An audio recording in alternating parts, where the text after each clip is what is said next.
Hello friends, आप देख रहे हैं आपका चैनल शेयर बाजार विद आयुष। और दोस्तों, बात होगी इस वीडियो में बाजार की। एक और दिन, एक और ख़राब दिन, एक और ख़राब दिन। और वो जो ख़राब दिन है वो दोस्तों आज और ख़राब होता गया। मतलब आप समझ सकते हैं कि बाज़ार में आज इस प्रकार का गिरावट देखने को मिला है कि कुछ भी हो, कोई सा भी शेयर हो, सब दोस्तों लाल निशान में हमको कारोबार करते हुए दिखे। सब जगह गिरावट देखने को मिली, सब जगह आप कह सकते हैं हाहाकार मचता हुआ देखने को मिला। निफ्टी हो, बैंक निफ्टी हो, मिड कैप हो, स्मॉल कैप हो, कहाँ गिरावट नहीं थी।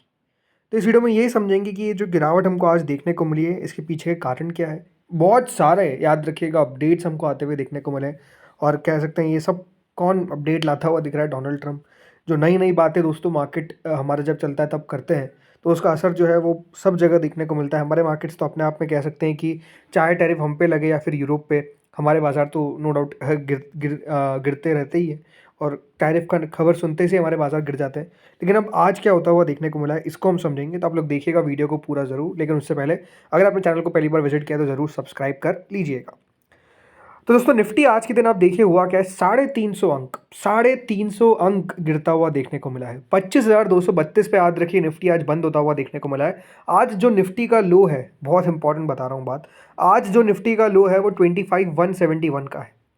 ये दोस्तों गिरावट अगर आप पिछले 9 महीने में देखेंगे तो देखने को नहीं मिली। 9 महीने के निचले स्तर पर बाजार जो है वो आपको ट्रेड करता हुआ दिख रहा है। आज निफ्टी का एडवांस डिक्लाइन रेशियो देखिए, जो अपने आप में इतना कह सकते हैं सारी बातें बयां कर देता है कि 47 शेयर निफ्टी के दोस्तों आज गिरते हुए देखने को मिले हैं। और इसके सामने सिर्फ 3 शेयर आपको बढ़ते हुए देखने को मिले। मतलब निफ्टी के दोस्तों सिर्फ 3 शेयर ऐसे थे जो आज हमको बढ़त के साथ बंद होते हुए दिखे। बाकी 47 शेयर्स के अंदर गिरावट थी। और जैसे मैंने कहा, क्या निफ्टी अकेला गिर रहा है? ऐसा नहीं है। हर निफ्टी के कॉन्स्टिट्यूएंट को देखिए। निफ्टी का पूरा अगर आप मार्केट का स्टैटिस्टिक देखेंगे तो जो एडवांस डिक्लाइन रेशियो है वो कुछ इस तरीके से था कि 500 शेयर बढ़े तो उसके सामने 2,500 शेयर तक गिरे। मतलब 1:5 का रेशियो है। अगर एक शेयर दोस्तों बढ़ रहा है तो 5 शेयर उसके सामने गिरते हुए दिख रहे हैं। और जैसे मैंने कहा, सिर्फ निफ्टी गिरा है ऐसा नहीं है, सब गिरते हुए देखने को मिले। बैंक निफ्टी आप देखिए लगभग 0.81%, निफ्टी नेक्स्ट 50 2% ज़्यादा नीचे, मिड कैप 2.5% ज़्यादा नीचे। मिड कैप स्मॉल कैप तो हालत तो आप समझ सकते हैं बेहद खराब है। सेक्टोरल बात करता हूँ, सेक्टोरल इंडाइसेस का हाल दोस्तों इतना खराब था। आप देखिए आज क्या होता हुआ देखने को मिला है कि mid cap small cap share, जैसे मैंने कहा, स्मॉल कैप 250, अगर आप देखें निफ्टी स्मॉल कैप 250, 2.5% ज़्यादा नीचे। सिर्फ एक चीज़ दोस्तों ऊपर चलती है रोज़, वो है वॉलेटिलिटी इंडेक्स, जो रोज़ ऊपर हमको जाता हुआ देखने को मिल रहा है ड्यू टू जो वॉलेटिलिटी बढ़ रही है। बट आप इंडाइसेस देखिए सेक्टोरल, 2.5% निफ्टी ऑटो, 1% ज़्यादा Nifty financial, FMCG 1.5%, IT 2%, media 1.5% से ज़्यादा, फार्मा लगभग 2%, मेटल लगभग 2%, पीएसयू बैंक के अंदर 1% तक की गिरावट। मतलब हर जगह दोस्तों कह सकते हैं त्राहिमाम मचा हुआ है। हर जगह आप कह सकते हैं हाहाकार मचा हुआ है। इस तरीके का फॉल देखने को मिल रहा है। और तो जैसे मैंने कहा, ये फॉल जो होता हुआ देखने को मिल रहा है, इसके पीछे का रीज़न क्या है? एक बात ध्यान रखिए, आज जो 1400 पॉइंट की गिरावट देखने को मिली सेंसेक्स के अंदर, उसके कारण 12 लाख करोड़, याद रखिएगा, स्वाह हो चुके हैं। 12 lakh crore. So first and foremost reason तो दोस्तों क्लियरली क्या है? फर्स्ट एंड फॉरमोस्ट रीजन है ट्रेड वॉर। अपने आप में आप कह सकते हैं कि दोस्तों ये जो ट्रेड वॉर है खत्म होने का नाम नहीं ले रही है। टैरिफ वॉर जो डोनाल्ड ट्रंप ने शुरू करी है, अब ऐसा लगता है कि देखिए हर देश को डोनाल्ड ट्रंप सबक सिखाना चाहते हैं और इस तरीके से काम कर रहे हैं कि क्या ही कहें। डोनाल्ड ट्रंप ने दोस्तों फिर कह सकते हैं यहाँ पर जो बात छेड़ी कि मुझे ग्रीनलैंड चाहिए, अब क्लियर होने कहते हैं कि मुझे तो ग्रीनलैंड किसी भी हाल में चाहिए। अब ये यूरोप पर है कि वो किस तरीके से देगा, क्या मैं फोर्स यूज़ करूँ, ये उनके ऊपर है। बट बात क्या है कि जो डोनाल्ड ट्रंप ने दोस्तों, याद रखिएगा, टैरिफ लगाया है यूरोपियन कंट्रीज़ के ऊपर, उसका रिएक्शन आपको इतना ज़्यादा हार्श देखने को मिल रहा है कि मार्केट लगातार गिरते जा रहे हैं। ये बात ध्यान रखिएगा, कल के दिन यूएस मार्केट्स बंद थे। आज यूएस मार्केट्स भी रिएक्शन देंगे उस खबर पे कि किस तरीके से मार्केट्स वहाँ पर आज रिएक्शन देते हैं। चांसेस अच्छी खासी कि वहाँ पे बहुत बड़ी गिरावट होगी, बहुत बड़ी।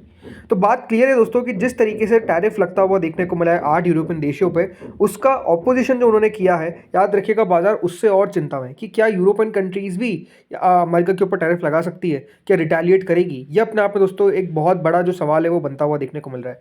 एक ब्लूमबर्ग की रिपोर्ट है जिसमें यूरोपियन यूनियन कंसिडर कर रहा है कि वो इम्पोज करेगा $108 बिलियन ऑफ यूएस गुड्स, इन पे टैरिफ लगाता हुआ नजर आएगा अगर ट्रंप जो है 10% का टैरिफ हटाते नहीं है।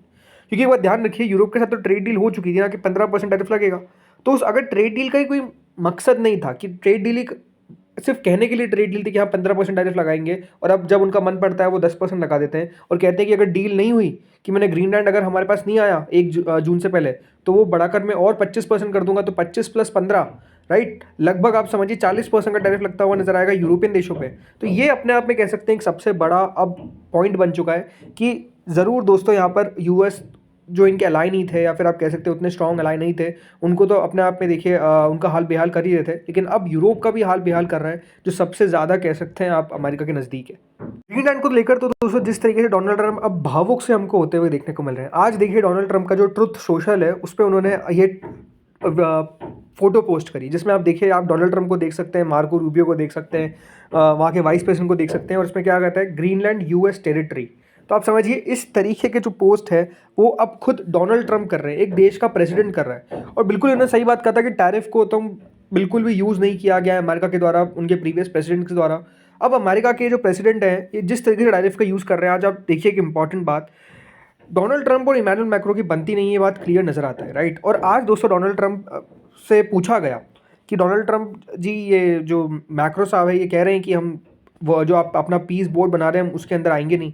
तो पहले तो वो चिढ़ गए, उन्होंने कहा कि ये मैक्रो कौन सा ज़्यादा देर तक टिकने वाला है इनकी कुर्सी पे। प्लस उन्होंने कहा कि अगर ये नहीं आते हैं तो मैं इन पे 200% का टैरिफ लगा दूंगा। किस पे? उनकी वाइन पे, जो फ्रांस से वाइन बनती है। तो आप समझिए कि टैरिफ का यूज़ इस तरीके से होता हुआ देखने को मिल रहा है कि अगर आप डोनाल्ड ट्रंप की बात नहीं मानेंगे तो ये आप पे टैरिफ लगा देंगे, इसकी बात कर रहे हैं। 200% टैरिफ की थ्रेट जो है, याद रखिएगा, फ्रांस को दे दी उन्होंने। और प्लस उनका जो चैट था, दोनों का चैट था, जो पर्सनल चैट था, वो भी याद रखिएगा वर्ल्ड के सामने लेकर आ गए। अब जरूर है अपने आप में कोई ऐसी गलत बात नहीं थी उसके अंदर, बट बात क्या है कि दो राष्ट्रीय अध्यक्षों के बीच में बात को दुनिया के सामने लेकर आया जा रहा है। पहले तो देखिए ट्रंप ने क्या कहा 200% टैरिफ पे, उन्होंने कहा कि I will put a 200% tariff on his wines and champagnes and he will join but he does not have to join. मतलब उन्होंने कहा कि वो ज्वाइन तो करेंगे बट अब उनको ज्वाइन करने की जरूरत नहीं है। तब समझिए कि अभी हमको भी याद रखिएगा निमंत्रण आ चुका है इस बोर्ड ऑफ पीस का, और अगर क्या हम यहाँ पर ज्वाइन नहीं करेंगे? मेरे हिसाब से देखिए अब देश अपने आप में घबरा रहे हैं, इनके जो काम का ओवरऑल स्टाइल है ये समझ नहीं आ पा रहा है। मतलब ये है कि अगर आप मेरी बात नहीं मानते हो तो आप खत्म। ये दोस्तों याद रखिएगा डोनाल्ड ट्रंप का ओवरऑल अभी मूड चल रहा है कि जो इनकी बात नहीं मानेगा उसके खिलाफ देखिए ये ऑल आउट जाते हुए नजर आ रहे हैं। ऑलरेडी आप समझिए कि डोनाल्ड ट्रंप सबसे ज़्यादा चिड़े हुए क्यों है। ये बात ध्यान रखिएगा, जो इनको नोबेल पीस प्राइज़ नहीं मिला ना, राइट, ये अपने आप में आप कह सकते हैं कि एक बहुत बड़ी गलती हो गई नॉर्वे की तरफ से कि इनको नहीं दिया गया नोबेल पीस प्राइज़।